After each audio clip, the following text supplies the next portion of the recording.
अस्सलामुअलैकुम dear viewers, Pakistan में अब परमानेंट टीचिंग जॉब्स बहुत कम आ रही हैं। ऐसे में फेडरल पब्लिक सर्विस यानी एफपीएससी ने टीचिंग जॉब्स अनाउंस की हैं, जिनके लिए एक सूरत में बीएड भी लाजमी नहीं है।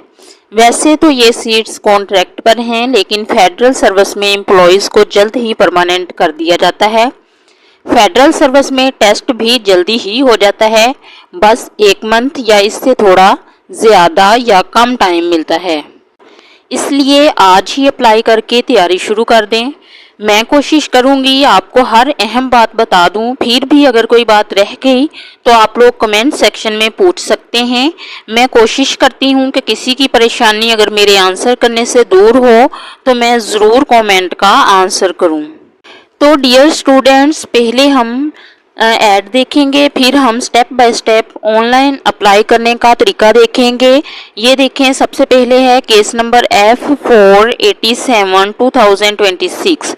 जब आप लोग अप्लाई करने लगेंगे तो आपको इस केस नंबर की ज़रूरत पड़ेगी, इसलिए आप लोग इसको साइड पे लिख के रख लीजिएगा। जिस भी पोस्ट पे आप अप्लाई करना चाहें उसका केस नंबर, ठीक है।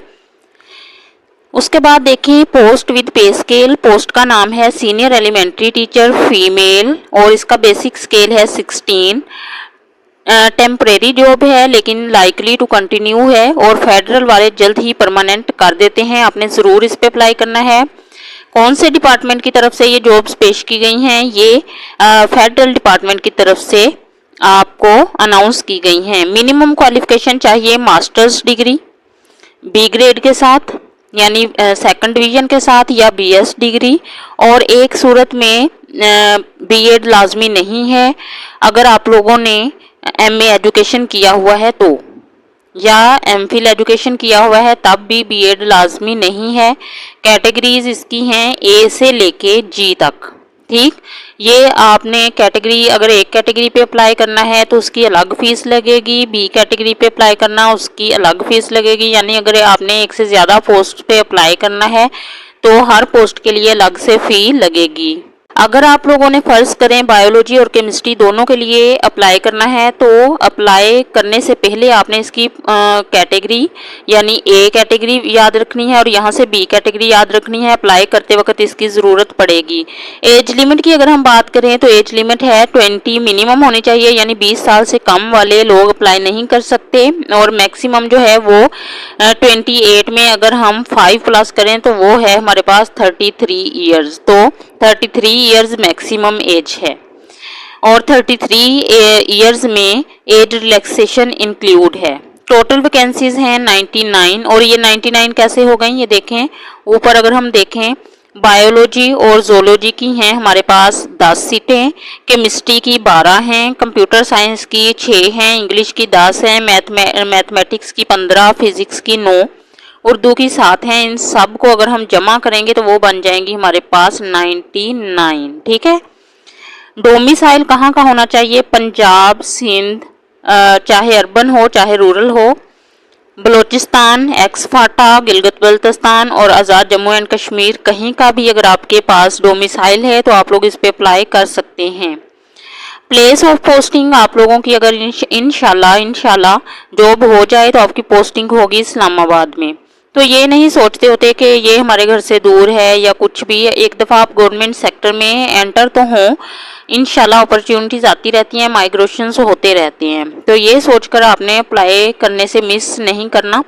तो एक इम्पोर्टेंट नोट है वो देख लेते हैं, उसमें क्या लिखा है। उसमें यही लिखा है कि अगर आप लोगों ने एक से ज़्यादा कैटेगरीज में अप्लाई करना है तो उसकी फ़ीस भी अलग लगेगी और अलग से अप्लाई भी करना पड़ेगा। दूसरी बात ये लिखी है कि अगर आप लोगों ने एमफिल एजुकेशन या मास्टर्स इन एजुकेशन किया है तो फिर आपके लिए बीएड की डिग्री ज़रूरी नहीं है। उसके बाद देख लेते हैं कि भाई लास्ट डेट इसकी क्या है। तो क्लोजिंग डेट हमारे पास है 1 जून 2026। इससे पहले आप लोगों ने अप्लाई कर देना है और मैं तो मशवरा दूंगी कि आज ही अप्लाई करें और आज से ही तैयारी शुरू कर दें। तो इसके बाद अब हम देखते हैं कि स्टेप बाय स्टेप इस पे ऑनलाइन अप्लाई करने का क्या तरीका है। इसके लिए हम चलते हैं अपने मोबाइल फ़ोन की स्क्रीन पर। अच्छा जी, मैंने अपने गूगल क्रोम पे आके लिखा है FPSC ऑफिशियल वेबसाइट। जैसे ही मैंने ये लिखा तो कुछ वेबसाइट्स ओपन होके आ गई हैं। जो सबसे पहले वाली है ये एक्चुअल है और इसका लिंक मैं कमेंट सेक्शन में भी अटैच कर दूंगी, वहां से क्लिक करके आप एक्चुअल वेबसाइट पे पहुंच सकते हैं। ये देखिए मैं इसको क्लिक कर रही हूँ, कर दिया है। अब ये इम्पोर्टेंट नोटिस आ रहा है, इसको हम क्रॉस करेंगे। यहाँ पे ऑप्शन आ रहा है अप्लाई ऑनलाइन, हमने इसको क्लिक करना है। ये देखें कर दिया है। अब यहाँ पे दो ऑप्शंस आ रहे हैं, general recruitment, section officers, promotional examination 2026। तो हमने फर्स्ट वाला ऑप्शन क्लिक करना है। ये देखें मैंने कर दिया है। अच्छा जी, तो अगर आप लोग खुद ऑनलाइन अप्लाई नहीं कर सकते, आपको खुद से अप्लाई करते वक्त मिस्टेक का डर है, तो मैं इस दफ़ा बच्चों की बेहतरी के लिए, बच्चों के लिए खुद भी अप्लाई की सहूलत दे रही हूँ। मैं एंड पे, अपनी वीडियो के एंड पे ईमेल एड्रेस अटैच कर दूंगी। आप लोगों ने उस ईमेल पे मुझे मेल कर देनी है अगर आप लोग मुझसे अप्लाई करवाना चाहते हैं तो, ठीक है। तो अब हम यहाँ से ऑप्शन जिसको क्लिक करेंगे वो है अप्लाई ऑनलाइन। इसको मैंने क्लिक कर दिया। यहाँ से हमने नेक्स्ट ये देखें, हमारे पास उसने कहा है प्लीज़ सिलेक्ट, कि जिस पोस्ट पे आप अप्लाई करना चाहते हैं उसको सिलेक्ट करें। तो मैंने आपको पहले ही बताया था कि आपको केस नंबर याद रखना पड़ेगा। जिस केस पे मैं अप्लाई कर रही हूँ वो है 487। तो आप लोगों ने भी वो केस नंबर साइड पे लिख के रख लेना है ताकि बाद में आपको मुश्किल ना हो। लेकिन उससे पहले हम लिखेंगे यहाँ पे CNIC, यहाँ पे हम लिखेंगे अपना CNIC, एंटर करेंगे। तो देखें मैं जी एंटर करती हूँ। अच्छा जी, मैंने एक फर्जी CNIC यहाँ लिख दिया है क्योंकि मैं सिर्फ आपको समझाने के लिए अप्लाई कर रही हूँ। यहाँ से अब मैं पोस्ट सिलेक्ट करूँगी 487। ये देखें जी 487, और कैटेगरी भी आपने जहन में रखनी है। मेरी जो कैटेगरी मैं जिस पे अप्लाई कर रही हूँ वो है B। तो ये देखें कैटेगरी B 487, कैटेगरी B 2026। तो मैं इसको क्लिक कर दूंगी। ये मैंने क्लिक कर दिया तो वो पोस्ट सिलेक्ट हो गई और ये दोबारा से वही वाला ऐड आ गया है जो हम अभी पढ़ के आए हैं, ठीक। तो इसको आपने इग्नोर करना है, आपने आ जाना है अप्लाई फॉर दिस जॉब। यहाँ पे हम क्लिक करेंगे तो हम इस तरह के इंटरफेस पे आ जाएंगे। यहाँ से आपने दोबारा से सिलेक्ट करनी है जिस पोस्ट पे आप अप्लाई करना चाहते हैं। तो मैंने अप्लाई करना है F487 पे। तो ये देखें मैं उसको सिलेक्ट कर लूँगी। F487B कैटेगरी है। तो ये देखें ये मैंने सेलेक्ट कर लिया। दोबारा फिर से आ गया अप्लाई फॉर दिस जॉब, तो इसको मैं क्लिक कर दूंगी, ठीक है। यहाँ पे री एंटर CNIC, तो मैं यहाँ पे दोबारा ये CNIC मैंने फर्जी लिखा है, मैं इसको दोबारा लिख दूंगी यहाँ पे, ठीक। आपने भी ऐसा ही करना है, लेकिन आपने अपना एक्चुअल वाला CNIC यहाँ लिखना है। यहाँ आपने अपना नाम लिखना है, एप्लीकेंट नेम, और आपने अपने नाम के वही स्पेलिंग लिखने हैं जो आपके मैट्रिक के रिजल्ट कार्ड पे हैं।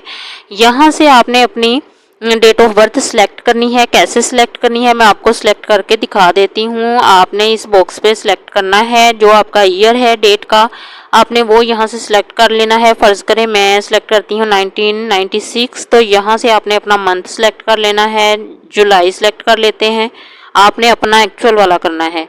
यहाँ से आप डेट सिलेक्ट कर लेंगे। तो ये देखें इस तरह से आप डेट ऑफ बर्थ यहाँ एंटर कर देंगे। डोमिसाइल यहाँ पे लिखा हुआ आएगा, कुछ केसेस होंगे वहाँ नहीं लिखा हुआ आएगा, तो वो आपने लिख देना है।